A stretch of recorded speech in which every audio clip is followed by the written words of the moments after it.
He divorced her. On her birthday, 5 years later, she walked into his office as his new boss.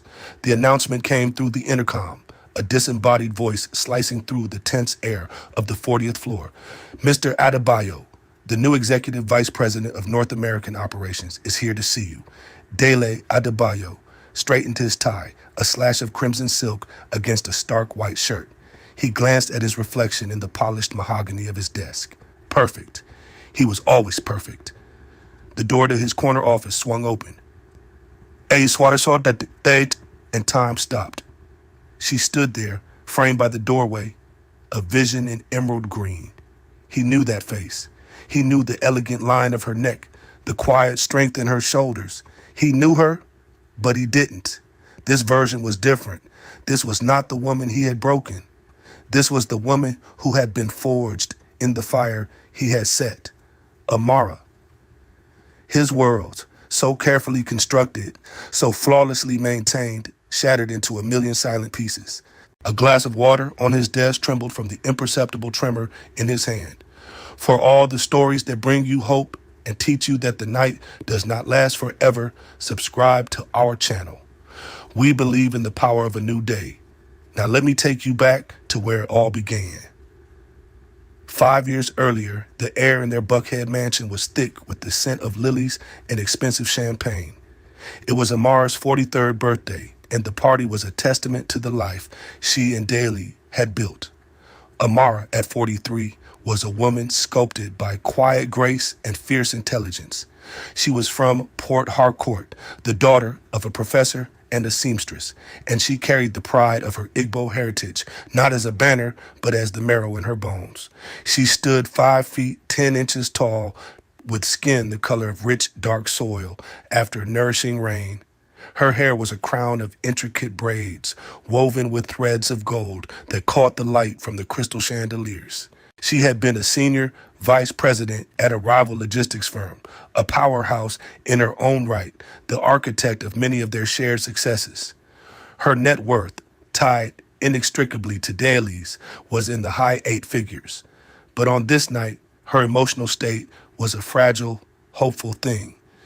She believed this party, this grand gesture from Dele, was a new beginning after a year of strained silences and growing distance. Dele Adebayo, then 45, was the center of his own universe. He moved through the crowd of Atlanta's black elite with the practiced ease of a man who had never been told no. He wore a custom Tom Ford suit that cost more than a car, the fabric draping over his frame as if it were a second skin.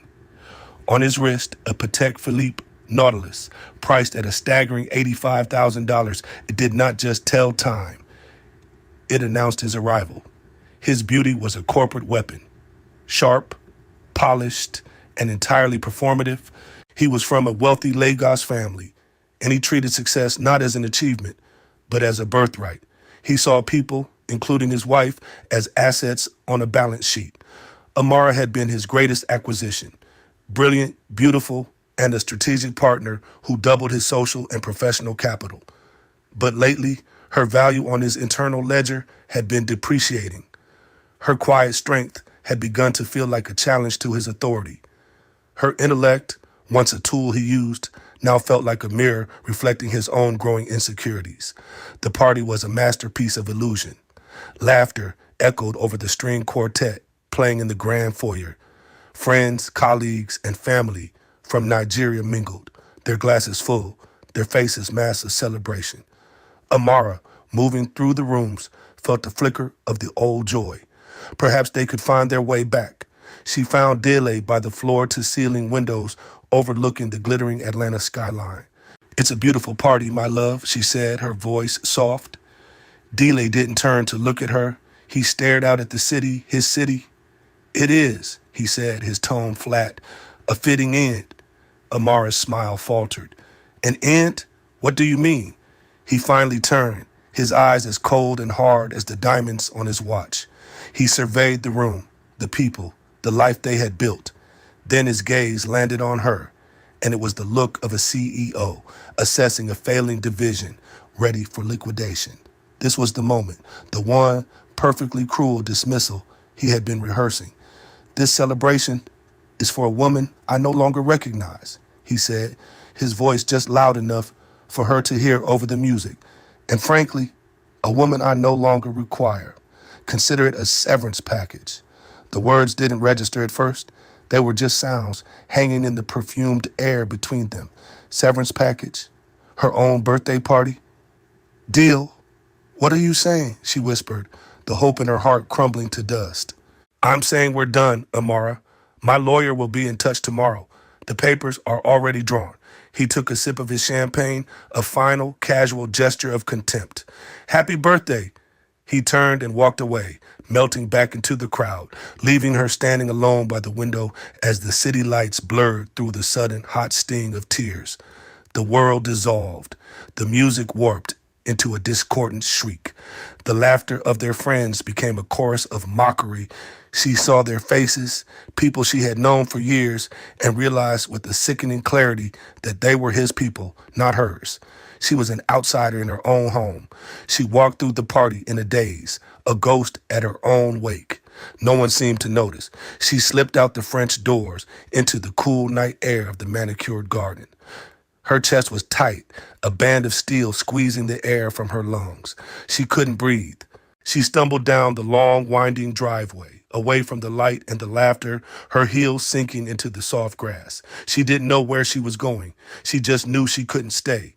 She walked for miles, a woman in a designer gown, her face a mask of silent agony, until the manicured lawns of Buckhead gave way to the humbler, more honest streets of southwest Atlanta. The city blurred past. The streetlights became smears of yellow and white. Her feet, raw and bleeding in her expensive shoes, finally gave out. Her vision tunneled. The world tilted on its axis. And then there was only darkness. She collapsed on the pavement right outside a small, unassuming building. A warm, yellow light spilled from its windows, carrying with it the smell of simmering tomatoes, garlic, and something deeply, fundamentally comforting. A hand-painted sign above the door read, Mama Efia's Chop Bar, Taste of Ghana. The door opened. A woman emerged, her figure silhouetted against the light. She was older, perhaps in her early 70s, with skin the color of midnight silk. Her hair was a beautiful, cloud-like afro of silver and white, completely natural, completely regal. Her hands, though wrinkled, were strong and capable. She wore a simple wrapper of vibrant kente cloth, but it was her eyes that held Amara. They were ancient, kind, and held no judgment, only a deep, knowing warmth. This was Mama Efia. She knelt beside Amara, her knees cracking softly. She didn't ask what was wrong. She didn't ask who she was. She saw a human being in pain, and that was all that mattered. Her goodness was constitutional, not situational. She placed a gentle hand on Amara's shoulder. Her voice, when she spoke, was like the low, melodic hum of a cello. It was the kind invitation that would become the sacred words of Amara's new life. Child, she said softly, her Ghanaian accent a warm blanket. The ground is no place for a queen. The stew is hot. Come and eat. Those words pierced through the fog of Amara's despair. Come and eat.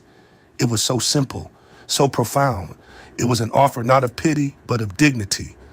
With Mama Efia's help, Amara staggered to her feet and allowed herself to be led inside, into the warmth, into the light, away from the wreckage of the life she once knew.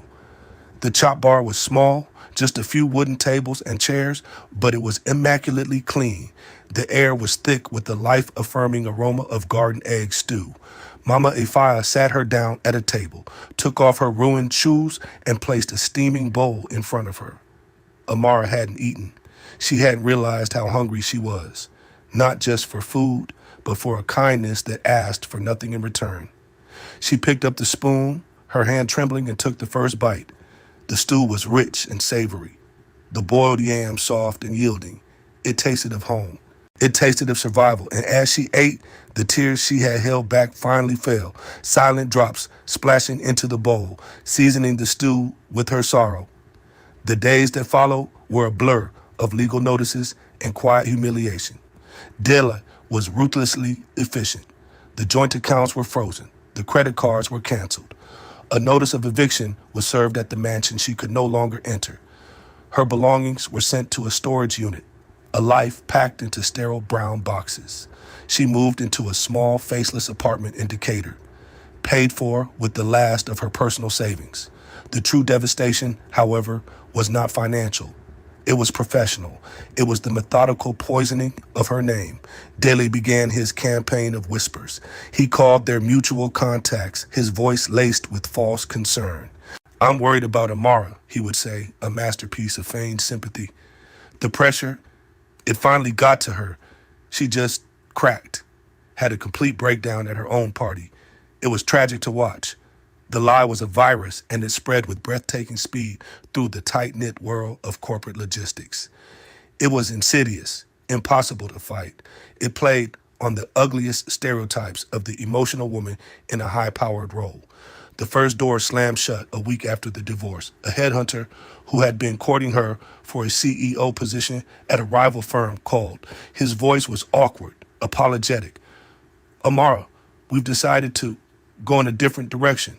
The board feels they need someone with more stability right now." Stability. It was a code word. He meant Dele's lie. She knew it. The second door closed a month later. A consulting gig she had been finalizing was suddenly put on hold indefinitely. The third was a seat on a prestigious nonprofit board, an invitation quietly rescinded without explanation. One by one, the pillars of the professional identity she had spent 20 years building were kicked out from under her. She was no longer Amara, the strategic genius. She was Amara, the unstable woman who cracked. Dele had not just divorced her, he had erased her. Her savings dwindled. The small apartment began to feel like a prison. The four walls pressed in on her. Loneliness was a physical weight, a constant ache in her chest. Some days it was a struggle just to get out of bed. But every evening, without fail, she would find her way back to the one place she felt safe. Mama Efia's chop bar. It became her sanctuary. Every night around 6 o'clock, she would walk in, and Mama Efia would be there. She never pried. She never offered platitudes or easy advice. She simply saw Amara, and in her seeing, Amara felt real again. "Ah, my daughter," Mama Efia would greet her, her smile a beacon. "You are just in time," and she would place a bowl of food in front of her. It was always the same meal. Ampisi, perfectly boiled yam and plantain, served with a rich, fragrant garden egg stew. It was the food of her soul. For the first few weeks, Amara paid with what little cash she had left. Then came the day her wallet was empty. She sat at the table, shame burning in her gut, unable to meet the older woman's eyes.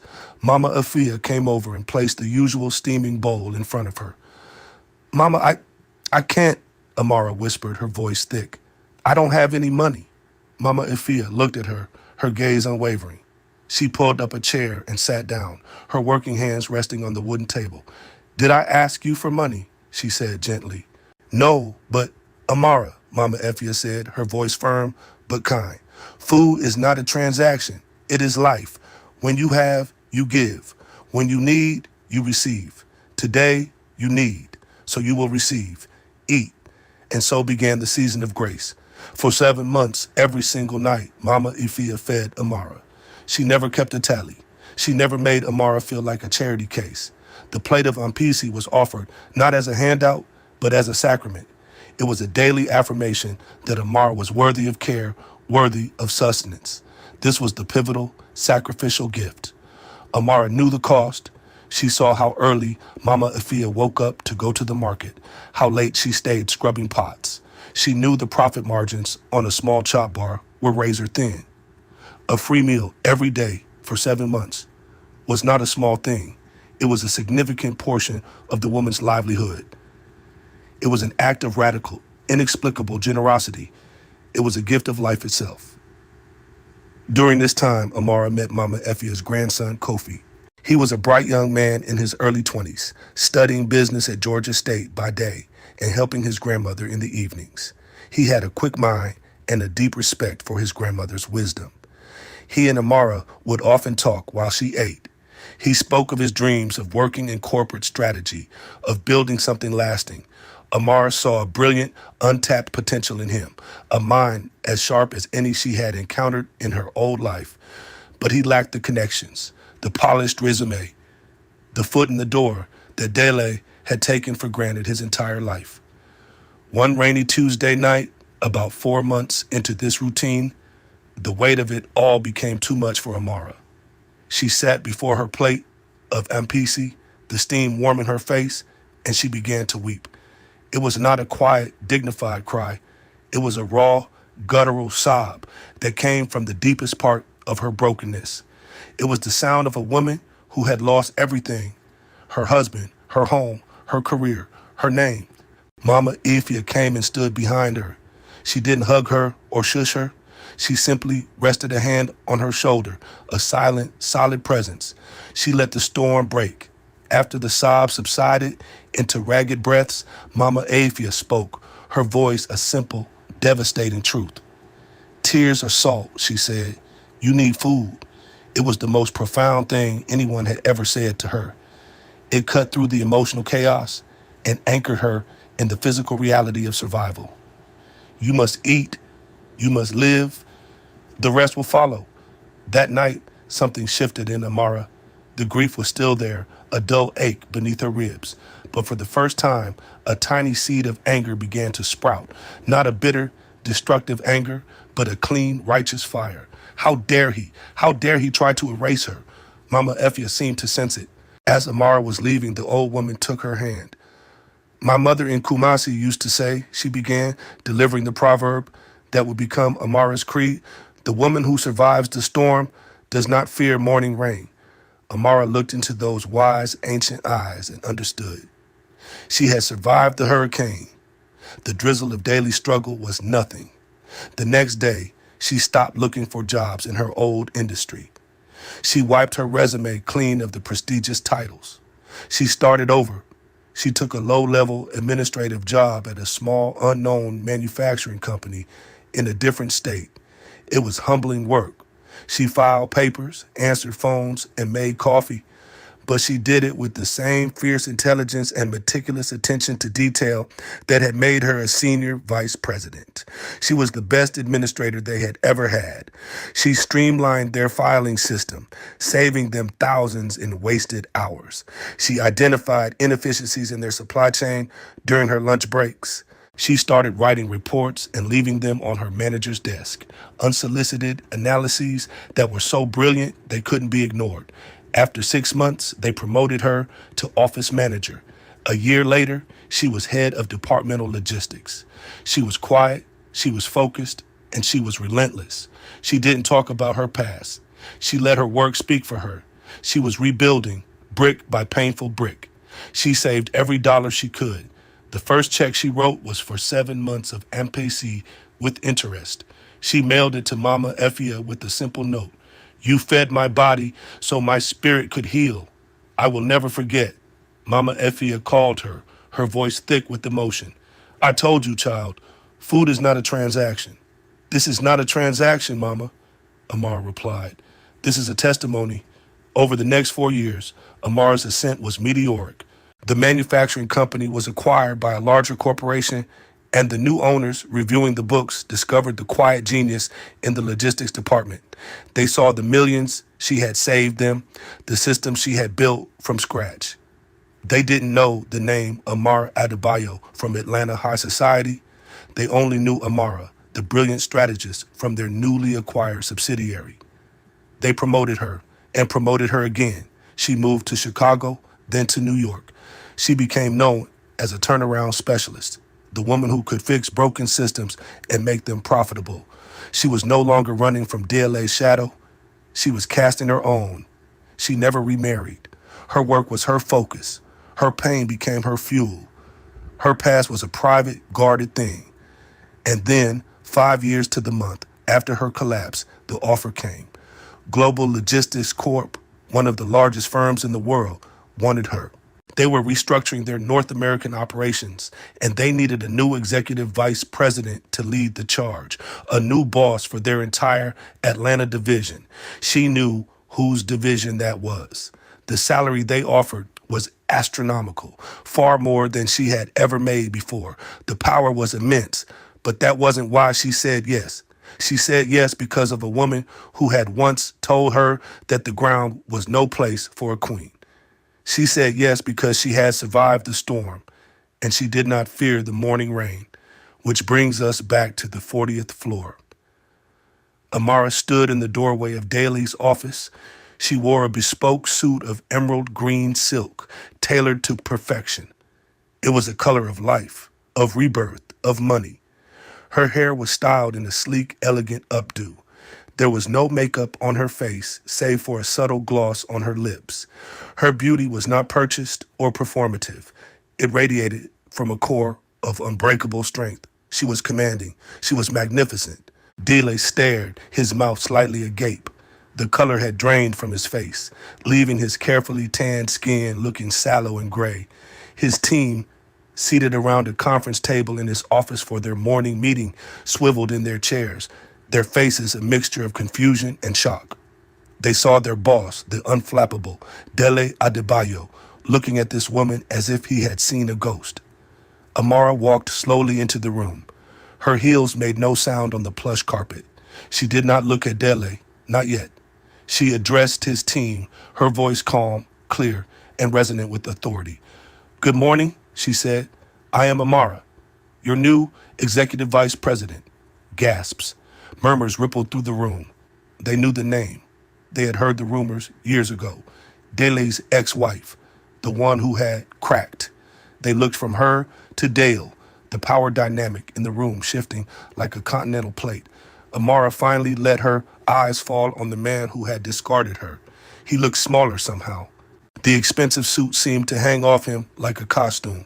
The power he projected was gone, exposed as a hollow shell. "Dele," she said, her voice even. She did not call him Mr. Adebayo.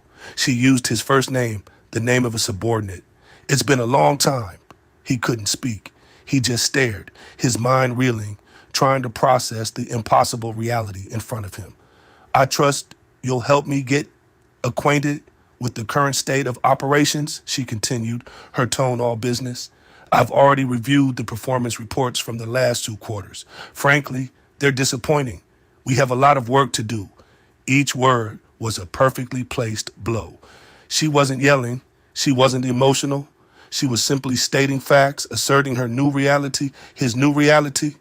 She was dismantling him with competence. One of the younger VPs, trying to break the suffocating tension, spoke up. "Welcome, ma'am.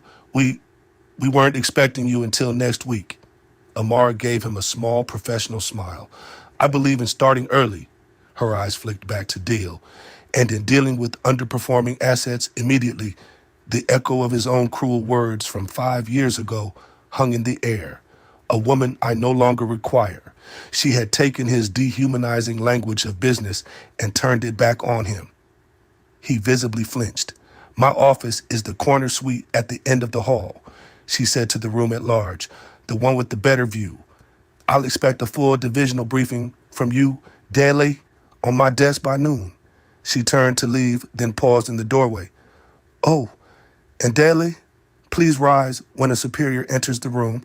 It's a matter of basic respect. We'll be working on that."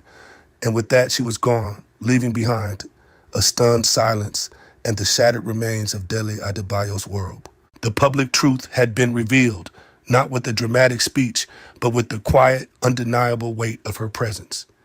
Justice had arrived, not in a storm of vengeance, but in the calm, clear light of a new morning. The aftermath was swift and efficient. Dele was not fired. That would have been too merciful. Amara demoted him. She moved him out of his corner office and into a small windowless cubicle on the 38th floor. She stripped him of his title and his team, reassigning him to a portfolio of low-priority dead-end accounts.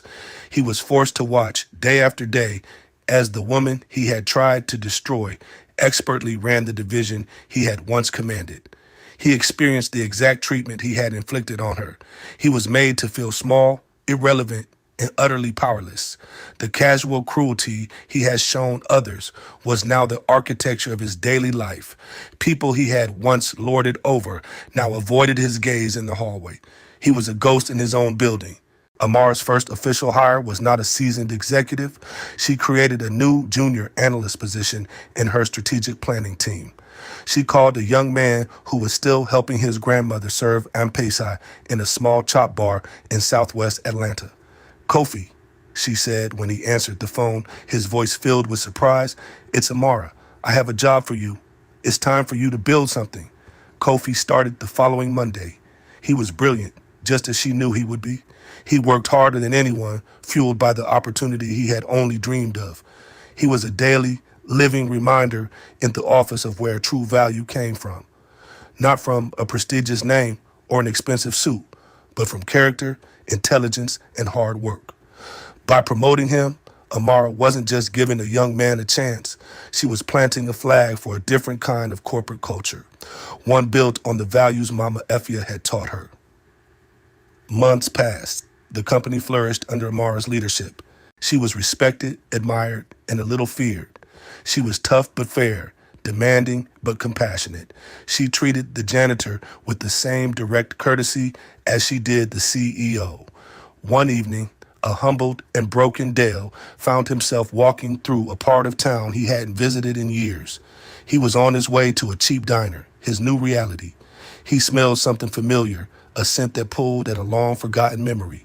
He followed it to a small, brightly lit shop, Mama Efia's Chop Bar. He didn't make the connection. To him, it was just a place to eat.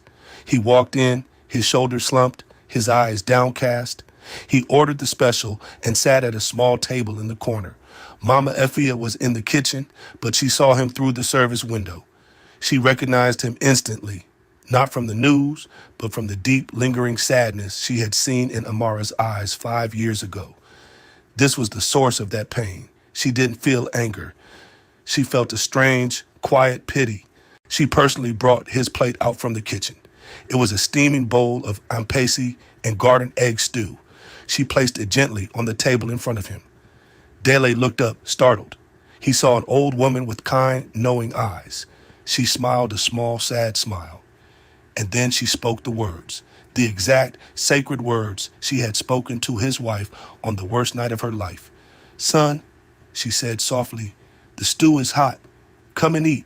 The callback was a thunderclap in the silence of his soul. He looked from her face to the plate of food, and understanding dawned. This was her. This was the place. This was the woman who had saved the wife he had thrown away.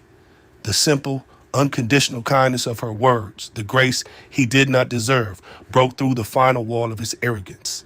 He covered his face with his hands and began to cry.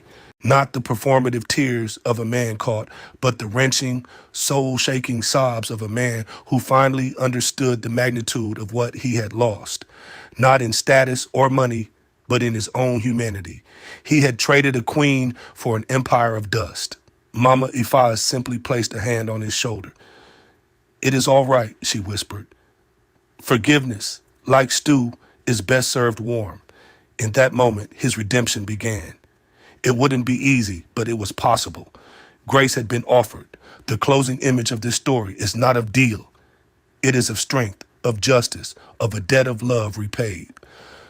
A week later, on the top floor of the Global Logistics Corp Tower, in the sprawling executive suite that was now her own, Amara hosted a dinner. There was only one guest. At the head of her massive, polished mahogany conference table sat Mama Efia. She was not wearing her work wrapper, but a beautiful gown of the richest kente cloth, a gift from Amara. In front of her was not a fancy catered meal, but a simple white bowl filled with ampesi and garden egg stew, cooked by Amara herself in her new penthouse kitchen. Mama Efia ate slowly, her back straight, her head held high. She looked around the office at the Atlanta skyline glittering outside the vast windows. She looked at Amara, this woman she had found broken on the pavement, now a queen on her throne. She smiled, a slow, beautiful smile of pure, unadulterated pride. The woman who survived the storm was not just unafraid of the morning rain. She had learned to command the weather. Every tale has a lesson, and this channel never forgets. The world may try to tell you your worth, but your value is not determined by the job you lose or the person who leaves you. It is forged in your ability to get back up. It is measured in the kindness you accept and the grace you, in turn, give to others. The woman who survives the storm does not fear morning rain. She becomes the storm. For more stories that remind you of your own strength, subscribe and become part of our family